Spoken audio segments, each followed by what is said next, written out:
سلام و درود دوستان عزیز. روز 6 سپتامبر روز شنبه در آلمان در گرمانیا در شهر گامبورگ دروبشون ابوتوف بر مقابل ورزشگری آلمانی ماوریسیو اوتالور را شرکت می‌ورزد در نمود MMA.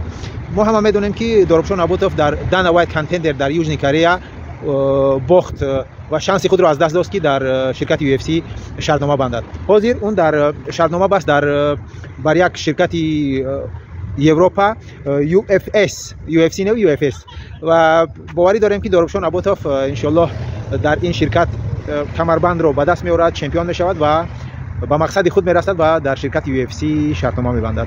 دوستان عزیز، روز شنبه در آلمان دروبشون ابوتوف دستگیری کنید، چون که حریفش خیلی پرقوت است. حریفش تقریبا 50 محاربه دارد، 25 تا برد دارد و 23 تا باخت، تقریبا 50 محاربه. برای همین دروبشون 9 برد دارد، 1 باخت، 10 محاربه. برای همین دروبشون ابوتوف رو در کامنت ها دستگیری کنید، ان شاء الله که موفق میشود.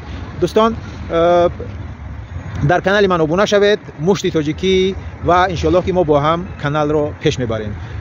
تا دیداری آینده موفق باشید. در پناه خدا.